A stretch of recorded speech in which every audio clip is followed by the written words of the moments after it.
अस्सलाम वालेकुम dear students, welcome back. This is doctor Hadi here. आज का टॉपिक है स्ट्रोक, या आपने नाम सुना होगा फैलिज। देखते हैं कि आज ये चूँकि आपके सेकेंड ईयर के बायोलॉजी का हिस्सा भी है, तो बड़े डिटेल से हम स्ट्रोक पढ़ते हैं और एक मेनिंजाइटिस पढ़ते हैं। ये याद रखिएगा, ये नर्वस डिसऑर्डर्स है, क्योंकि जो चैप्टर हम पढ़ रहे हैं वो है nervous coordination, nervous system, central nervous system. ये सब कुछ पढ़ने के बाद आज हम इसकी डिसऑर्डर्स पढ़ेंगे कि क्या क्या प्रॉब्लम्स हो सकते हैं नर्वस सिस्टम से मुतालिक। अब जो पहला है वो है स्ट्रोक। स्ट्रोक क्या है? स्ट्रोक का मतलब ये है कि आपके ब्रेन के अंदर सेल्स को जब खून की सप्लाई बंद हो जाती है। मिसाल के तौर पर लेट्स सपोज ये आपका ब्रेन है। ब्रेन का मतलब ये है कि यहाँ पर ब्रेन टिश्यू है, और टिश्यू का मतलब ये है कि सेल्स है। तो ये आपके सेल्स है ब्रेन के अंदर। चलो मैंने इसको बाहर निकाला, ये आसानी के लिए मैंने सेल्स को बाहर निकाला। ये ब्रेन के सेल्स है, ठीक है। ये भी क्या है? ये ब्रेन के सेल्स हैं। अगर इन सेल्स को लेट्स सपोज ये खून का एक सप्लाई है, यहाँ तक आया हुआ है, और ये जो है ये ब्लड सप्लाई यहाँ तक आया हुआ है, और यहाँ से भी ब्लड सप्लाई आया हुआ है। तो ये मुख्तलिफ़ किस्म की हमारे पास टिश्यूज़ हैं। मैं आसान करके आपको बता रहा हूँ। ये हमारे पास क्या है? टिश्यू है। कौन सा टिश्यू है? ब्रेन टिश्यू है। आपके दिमाग के अंदर टिश्यू है। टिश्यू से मुराद के इसके अंदर क्या है? सेल्स है। अब हर सेल ने इंतज़ार करना है, इसको एक ख़ास टाइम तक जो है ब्लड मिलता है। ब्लड के अंदर क्या है? ब्लड के अंदर क्या है आपने ये देखना है। ब्लड के अंदर ऑक्सीजन है। ये बहुत इंपॉर्टेंट चीज़ है, ऑक्सीजन है। ऑक्सीजन के अलावा ब्लड के अंदर न्यूट्रिएंट्स हैं। न्यूट्रिएंट्स का मतलब है खुराक है, अमाइनो एसिड्स है, विटामिन्स है, एंजाइम है। ब्लड ने हर सेल को ये अमानत पहुंचाना है, ठीक है। इसको उन्होंने यहाँ पर लाना है ब्लड ने, और हर सेल वेट करता है। न सिर्फ ब्रेन के सेल्स को ये मिल जाता है, आपकी जिस्म के पुर्जे में जहाँ जहाँ सेल है उनको ब्लड ये खुराक पहुंचाता है, ठीक है। हर सेल ने सांस लेना है, जिसे हम सांस लेते हैं, और वो ऑक्सीजन सेल को चाहिए। अगर ऑक्सीजन सेल को नहीं मिला तो with in just short time वो सेल मरना शुरू करेगा। तो किसी भी वजह के बुनियाद पर, किसी भी रीज़न की वजह से ब्रेन के किसी ख़ास रीजन में, तो मैंने भी 1 2 3 इलाके लिखे हुए कि ये ब्रेन का एक इलाका, ये ब्रेन का दूसरा इलाका, ये ब्रेन का तीसरा इलाका, किसी एक रीजन में खून की सप्लाई ऑफ हो जाती है। लेट सपोज इस तरफ खून आ रहा है, इन तमाम के तमाम सेल्स को जो है खून मिल रहा है, ठीक है। ये सब के सब को खून मिल रहा है इधर से, इट इज़ ओके। ये वाला ये वाला जो आर्टरी है ये बिल्कुल ओके है। लेकिन इस तरफ जो ब्लड आ रहा है इस रीजन को, वो किसी वजह से ब्लॉक हो जाती है। ब्लॉकेज के कई वजूहात हो सकते हैं। नंबर 1, यहाँ पर क्लॉट बन जाता है। क्या बन जाता है? क्लॉट। सो यहाँ पर बन जाता है क्लॉट, जमा हुआ खून। जब खून जम जाता है, क्लॉट। तो लेट सपोज मैं यहाँ पर खून का एक क्लॉट लिख लेता हूँ कि यहाँ पर जो है ये क्लॉट आ गया। अब ब्लड क्लॉट हो गया। इससे क्या होगा कि जो आपका ब्लड है वो आगे नहीं जा सकता। तो आगे नहीं जा सकता, तो ये जो एक इलाका है इसमें सेल्स हैं, इन सेल को ऑक्सीजन नहीं मिलेगा, इन सेल्स को खुराक नहीं मिलेगी। तो ये सेल्स क्या करेंगे? ये जो सेल्स हैं ना आपके ब्रेन के सेल्स, इसकी डेथ स्टार्ट हो जाएगी, ये मरना शुरू करेंगे। ब्रेन के सेल्स की जो डेथ है उसको कहते हैं स्ट्रोक। ब्रेन के सेल्स के अंदर उनकी डेथ को स्ट्रोक कहते हैं। अब वो डेथ क्यों हुआ? क्योंकि वहाँ पर क्या हुआ? डिसरप्टेड ब्रेन सप्लाई टू, मतलब जो सप्लाई है ब्रेन की तरफ, towards what? Towards the brain. तो आप ये भी कह सकते हैं डिसरप्टेड ब्लड सप्लाई। ये थोड़ा सा मैंने इसको disrupted blood supply to a specific part of the brain, brain के खास हिस्से तक खून का जाने में डिसरप्शन होना, डिस्टर्बेंस होना, that is called what, the stroke. अच्छा याद रखिएगा, दिल के केस में भी ऐसा ही केस होता है। वहाँ पर दिल के अंदर भी जब सेल्स को ऑक्सीजन नहीं मिला होता तो उसके सेल्स मरना शुरू कर लेते हैं। वहाँ पर उसको क्या बोलते हैं, मायोकार्डियल इन्फार्क्शन, MI उसको बोलते हैं, ठीक है। वहाँ पर MI बोलते हैं, लेकिन यहाँ पर उसको स्ट्रोक बोलते हैं, ठीक है। अच्छा जनाब, ये था स्ट्रोक, आपको समझ आ गया। इससे अब होगा क्या, इससे क्या होगा, देखो आपके ब्रेन के अंदर मुख्तलिफ किस्म के रीजन्स हैं। जिस रीजन में ये प्रॉब्लम हुआ उस रीजन के सेल्स काम करेंगे, काम नहीं करेंगे, वो सेल मर जाएंगे, तो ब्रेन का वो हिस्सा काम करना छोड़ देगा। As a result of this, उसके नतीजे में मरीज़ को कुछ ख़ास किस्म के सिम्टम्स आना शुरू हो जाएंगे, अलामात के। वो कौन से अलामात हैं, उसमें से सबसे बड़ा चीज़ शामिल है कि उसका जो बॉडी का एक साइड है, लेट सपोज अगर इस साइड पर कोई इन्फेक्शन हुआ है, स्ट्रोक अगर इस तरफ हुआ है, तो जिस्म का ये वाला जो हिस्सा है, लेफ़्ट पार्ट जो है ना, ये काम करना छोड़ देगा, ये काम करना छोड़ देगा। पैरालाइसिस को भी इसको बोलते हैं, ठीक है, पैरालाइसिस। यहाँ पर लिख लेते हैं पैरालाइसिस, ठीक है। इसको पैरालाइसिस भी हम कहते हैं कि भाई वो पैरालाइज हो जाता है। अब आप ज़रा देखें, नम्बनेस का मतलब है वीकनेस। उसका लेट सपोज लेफ्ट हैंड बिल्कुल वो इतना कमज़ोर हो जाता है कि उसको उठा भी नहीं सकता। उसको लग रहा है कि मैं दुनिया का एक बहुत बड़ा वज़न जो है उठाने जा रहा हूँ, हालांकि वो उसका जस्ट हाथ होता है, उसको नहीं उठा पा सकता। नम्ब इसको बोलते हैं, सुन्न हो जाता है, सुन्न। और चेहरे का भी एक साइड जो है वो ऐसे डाउन चला जाता है, ठीक है, वन साइड जो है वो ऐसे नीचे आ जाता है, मतलब ये जो गोश्त है, जिल्द है, थोड़ा सा नीचे आ जाता है, ये भी उसकी निशानी में शामिल है। और उसको एक आंख से या दोनों आंख से देखने में प्रॉब्लम हो जाता है, ठीक। अच्छा ये हो गया फेस, आर्म, लेग, ये कमज़ोर हो जाएंगे। लेग भी है, सिर्फ हाथ शामिल नहीं है। वो कंफ्यूज होगा, वो सही तरीके से बात नहीं कर सकेगा, वो प्लान नहीं बना सकेगा, वो रीजनिंग नहीं कर सकता, वो जजमेंट भी नहीं कर सकता। और उसको प्रॉब्लम होंगी, किस में, बोलने में मसला होगा, ट्रबल, वो बोल नहीं सकेगा सही तरीके से। उसको देखने में भी इशू, जैसे मैंने बताया था, एक या दो अंक से। वॉकिंग में भी उसको इशू होगा, उसकी जिस्म कोऑर्डिनेट नहीं होगा, मतलब वो सही तरह से चल नहीं सकता, अगर आप छोड़ दोगे तो ये गिर जाएगा। और उसको शदीद किस्म का सर का दर्द भी रहेगा, सर का दर्द रहेगा शदीद किस्म का। ये उसके अलामात में है, स्ट्रोक में इसमें शामिल है। अब आप देखिए, स्ट्रोक हमारे पास 3 तरह के हैं। फेडरल बोर्ड में इसकी इतनी तफसील नहीं मिली थी, ये वैसे फेडरल बोर्ड और केपी बोर्ड दोनों के बुक से मुझे टॉपिक अच्छा लगा, मैंने इधर से उठाया। जैसे आपको पता है मैं सारे बोर्ड्स को चेक करता हूँ, जिधर से मुझे अच्छा लगे तो मैं वहाँ से आपको वो करता हूँ। तो फेडरल बोर्ड की इसमें चीज़ें शामिल हैं, लेकिन जो केपी के बोर्ड है उन्होंने इसमें थोड़ी सी तफसील ज़्यादा डाली हुई, उन्होंने ये 3 चीज़ें भी डाली जो मुझे अच्छा लगा। इस्केमिक स्ट्रोक जो है वो कैसे स्ट्रोक को कहते हैं कि अगर यहाँ पर ब्लड की सप्लाई ऑफ हो जाए ब्लड क्लॉट की वजह से, तो ऐसा stroke which is due to what, due to blood clot. अगर वो ब्लड क्लॉट की वजह से है तो फिर इसको कहेंगे इस्कीमिक स्ट्रोक कहेंगे, ये पहला है। दूसरा क्या है, हेमोरेजिक स्ट्रोक, जिसमें ब्लड वेसल फट जाता है, ठीक है। अब आप देखें यहाँ पर कोई क्लॉट नहीं है, लेकिन ज़्यादा हाई ब्लड प्रेशर की वजह से यहाँ पर ये ब्लड वेसल जो है ये फट जाता है, ठीक है। हेमोरेज, खून का बाहर आना, ठीक है।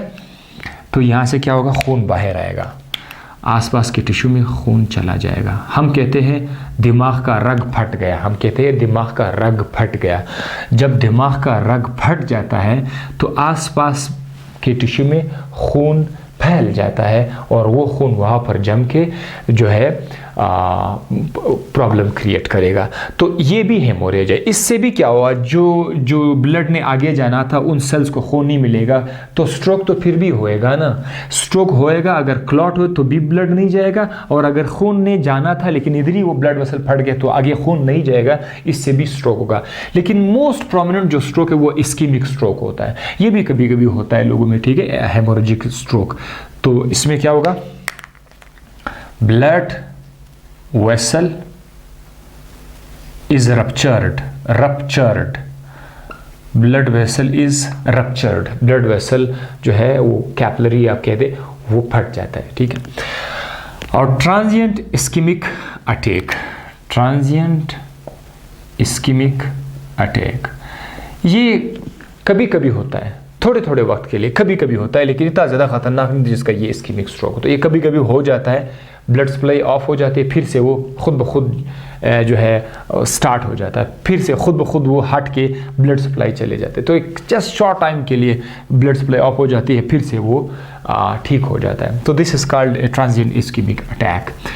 ये था, सिम्टम भी हो गया। अब हम ट्रीटमेंट की तरफ आते हैं। इलाज इसका क्या है? इसका इलाज क्या है? इमीडिएट ट्रीटमेंट है। इमीडिएट ट्रीटमेंट जो है वो इसका इलाज है, यानी जब आपको पता चले कि ये अलामात नज़र आ गए, आपको लग रहा है कि ये पैरालिसिस की तरह है, ये स्ट्रोक की तरह अलामात है, तो विदिन 3 आवर्स आपको इसको हॉस्पिटल ले जाना होगा, वहाँ पर इसको पहुँचना होगा, क्योंकि ये इमरजेंसी सिचुएशन है, ठीक है। इधर आप इंतज़ार नहीं करोगे। तो इसमें हम क्या कहते हैं, सिटी स्कैन करते हैं और एमआरआई करते हैं। सिटी स्कैन और एमआरआई से हम ये पता लगाते हैं कि ब्रेन में कहाँ पर जो है ये खून निकला हुआ है, या फिर ब्रेन में कहाँ पर जो है ये ब्लड क्लॉट हुआ है। तो ये हमें बता देता है कि ब्लड क्लॉट है या ब्लड वेसल फट गया है। दोनों हमें एमआरआई और सिटी स्कैन की टेक्निक बताएगा, ठीक है।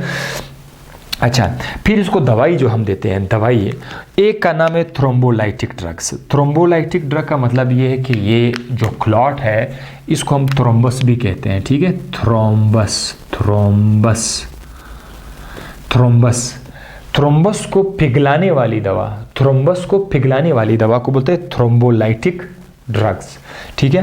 और दूसरा कौन सा है? ब्लड थिनर ड्रग, जो खून को पतला कर देते हैं, खून को पतला करने वाले ड्रग्स। ये 2 तरह के ड्रग्स हम देते हैं, थ्रोम्बोलाइटिक ड्रग्स जो इस क्लॉट को पतला करेगा, और ब्लड थिनर ड्रग जो खून को पतला कर देता है। मैं इस बड़ा अच्छा मिसाल यहाँ पर हेपारिन है। हेपारिन ये हम पेशेंट को देते हैं ताकि वो ठीक हो जाए, ठीक है। अच्छा, रिस्क फैक्टर, रिस्क फैक्टर मतलब वो कौन सी चीज़ें हैं जिससे ये चांसेस बढ़ जाते हैं कि स्ट्रोक हो जाए। तो रिस्क फैक्टर में नंबर 1 हाइपरटेंशन। जिन लोगों का ब्लड प्रेशर काफ़ी ज़्यादा रहता है, मतलब ज़्यादा टाइम तक ज़्यादा रहता है, उन लोगों में चांसेस ज़्यादा है स्ट्रोक के। हाई ब्लड प्रेशर जो है वो कॉज कर सकते हैं स्ट्रोक को। स्मोकिंग, सिगरेट स्मोकिंग भी एक रिस्क फैक्टर है इसमें। और इसमें डायबिटीज़ मेलाइटस, जो शुगर के मरीज होते हैं, उनमें भी ये चांस है कि ऐसा हो जाए। और थ्रोम्बोसिस जो है, थ्रोम्बस जैसे मैंने कहा था कि थ्रोम्बस जो है ना ब्लड के अंदर या तो खून के रगों में या तो ब्लड क्लॉट हो जाए या चर्बी जम जाए, ठीक है। जब ब्लड भी क्लॉट हो सकता है, चर्बी भी वहाँ पर जो है जम के ब्लड सप्लाई को कट ऑफ कर सकते हो, तो थ्रोम्बोसिस भी हो सकते हैं। और ये ज़्यादा चर्बी खाने से ऐसा हो सकता है। तो ये था रिस्क फैक्टर। अब यहाँ पर मैंने फास्ट लिखा हुआ है, ठीक है। ये है, ये एफ से मुराद फेस, ए से मुराद आर्म, ठीक है। तो यहाँ पर फेस जो है आपका इसमें स्ट्रोक के केस में फेस आपका थोड़ा सा डाउन हो जाता है, ये इसकी निशानी है। आर्म जो है, आप उस मरीज़ के आर्म को हटा दे, वापस क्या करेगा? नीचे आ जाएगा। तो ये 2 चीज़ें जो है ये आपने याद रखने, फेस एंड आर्म, ठीक है। दूसरा जो हमारे पास है वो टाइम एसेरिसन है, वो भी आपके पास टाइम का मतलब क्या है कि आप उसको इमरजेंसी की हालत में within less time, within the prescribe time आप मरीज़ को पहुँचा दें। मेनिंजाइटिस पर आते हैं, इसकी इतनी ज़्यादा तफसील नहीं है। मेनिंजाइटिस में क्या है कि आपका जो ब्रेन है, ब्रेन के आसपास कितने पर्दे हैं? 3 पर्दे हैं। 3 पर्दे हैं। उन पर्दों का नाम क्या है? मेनिंजेस। और बिल्कुल हमने नर्वस सिस्टम में जब ब्रेन पढ़ा रहा था तो structure of the brain, structure and function of the brain, उस पर मेरी वीडियो अवेलेबल है। उधर मैंने बताया था कि मेनिंजेस 3 पर्दे हैं। और ये जो आपकी खोपड़ी है, खोपड़ी के नीचे 3 पर्दे हैं, हिफाजती पर्दे, उनको होते हैं मेनिंजेस। इन मेनिंजेस के अंदर कोई जख्म लग जाता है, इन्फेक्शन लग जाता है। क्या लग जाता है? इन्फेक्शन या इन्फ्लेमेशन, ठीक है। इन्फ्लेमेशन क्या है, इस पर भी मेरा वीडियो लेक्चर अवेलेबल है। अगर आप लिखो इन्फ्लेमेशन बाय डॉक्टर आदि तो इन्फ्लेमेशन के ऊपर लेक्चर आ जाएगा। तो इन्फ्लेमेशन हो जाती है इन 3 में से किसी लेयर पर। अब क्यों हो जाता है वो इन्फ्लेमेशन? या तो बैक्टीरिया आ जाएगा, बैक्टीरिया आएगा, या फिर वायरस आएगा। मोस्टली बैक्टीरिया, तो वायरस की वजह से भी हो सकता है, बैक्टीरिया की वजह, जैसे बैक्टीरिया आपके जिस्म में आकर आपके जिस्म में ज़ख़म कॉज कर सकते हैं, आपके जिस्म में इन्फेक्शन कॉज कर सकता है, तो यही बैक्टीरिया ये मेनिंजेस भी कॉज कर सकता है, ये मेनिंजेस के अंदर ये इन्फेक्शन कर सकते हैं। ठीक है, अच्छा इसके अलामात क्या है? स्टिफनेस इन द नेक, ये जो आपका नेक है ये बिल्कुल स्टिफ हो जाएगा, और जिन लोगों को हो जाएगा उनका नेक, उनका हेड, आर्च का मतलब है टेढ़ा हो जाएगा, उनका हेड टेढ़ा हो जाएगा, आर्च like this, right? ये उसका गर्दन पीछे की तरफ टेढ़ा हो जाएगा, stiffness in the neck. Headache रहेगा, उसको बुखार रहेगा। जिन स्टूडेंट्स ने मेरा कल वाला लेक्चर देखा हो, कल मैंने वीडियो अपलोड की थी हेडेक के ऊपर, बाकायदा सिर्फ हेडेक के ऊपर था, उसमें मैंने बताया था कि हेडेक दो तरह का है, प्राइमरी और सेकेंडरी।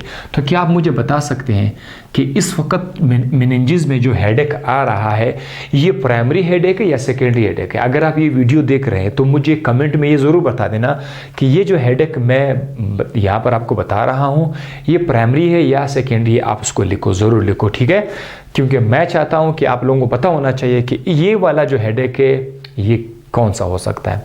बुखार भी उसमें होगा, ज़ाहिर है जब जरासीम आएगा इन्फेक्शन में तो बुखार ज़रूर होगा, तो ये फीवर आ गया, और पैरालिसिस भी हो सकते हैं। देखो स्टार्ट में पैरालिसिस नहीं हो सकते हैं, अगर ये अगर बहुत ज़्यादा इसके हालात ख़राबी की तरफ गए, मतलब ये इसको इलाज नहीं किया इसका, तो फिर ये पैरालिसिस में हो सकता है, यानी इससे भी आपका ब्रेन डैमेज हो सकता है, पैरालिसिस हो सकती है। कॉमा का मतलब वही है, कॉमा बेहोश हो जाना, बिल्कुल पता ही नहीं क्या चल रहा है, बेहोश हो जाएगा, और इवन इससे डेथ भी हो सकती है। इससे लाइट से सेंसिटिविटी भी होती है, जिनको मेनिंजेस होती है उसको लाइट से भी नफरत होती है, और साथ ही साथ head and neck arch, backward में बता चुका हूँ कि उसका हेड और नेक पीछे की तरफ आर्च हो जाएगा।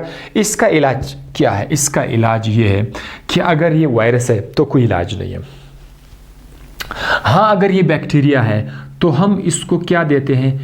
एंटीबायोटिक ये ड्रग देते हैं, या फिर इसको स्टीरॉइड्स देते हैं। स्टीरॉइड्स ये किस्म का ये भी ड्रग है, कॉर्टिकोस्टीरॉइड्स, वो देकर हम इस बीमारी से छुटकारा ले सकते हैं। तो इस तरह से आज के लेक्चर में हमने नर्वस डिसऑर्डर्स पढ़ लिए। नर्वस डिसऑर्डर्स जो आपकी बुक में है वहाँ पर वो लिखा हुआ है कि ब्रेन के जो प्रॉब्लम्स हैं उनके मुख्तलिफ उन्होंने क्लासीफाई किया हुआ है। ये जो स्ट्रोक है ये वास्कुलर कैटेगरी में आ रहा है, यानी ब्रेन की बीमारी जो कि खून के रगों की वजह से हूँ तो उसको बोलेंगे वास्कुलर प्रॉब्लम्स। ब्रेन में वास्कुलर प्रॉब्लम भी हो सकते हैं, ब्रेन में इन्फेक्शियस प्रॉब्लम भी हो सकते हैं। तो इस तरफ जो आप देख रहे हैं इसमें फिर वास्कुलर का गेम नहीं है, ये फिर इन्फेक्शियस डिसऑर्डर आएगा। ये इन्फेक्शियस डिसऑर्डर है, वो वास्कुलर डिसऑर्डर है। ये दो मैंने बता दिया, और साथ साथ मैंने ये भी बता दिया कि स्ट्रोक क्यों होता है, इसका उर्दू में इसका क्या नाम है, इसके कितने टाइप्स है, और इसमें एग्जैक्टली क्या होता है। एग्जैक्टली स्ट्रोक में आपके दिमाग के अंदर जो सेल्स है उन सेल्स को ब्लड की सप्लाई ऑफ हो जाती है, जिसके नतीजे में ना ऑक्सीजन पहुंचता ना खुराक पहुंचता। जब सेल को ऑक्सीजन ना मिले और खुराक ना मिले तो सेल की डेथ हो जाती है। Cell death is called stroke. उसके नतीजे में उस मरीज़ के ये अलामात आपके सामने आएंगे। इन अलामात से ये ट्रीटमेंट और डायग्नोसिस हो सकता है, और ये उसके रिस्क फैक्टर थे। यहाँ तक लेक्चर हो गया। रिमेनिंग जो डिसऑर्डर्स है, नर्वस सिस्टम के डिसऑर्डर्स है हमारे पास दो और भी है, अल्जाइमर डिजीज़ भी आ रहा है, और तो वो आपको नेक्स्ट लेक्चर में बता देंगे। यहाँ तक हुआ आज का लेक्चर। अपना ढेर सारा ख्याल रखिएगा, दुआ में भी याद रखिएगा। अल्लाह हाफिज़।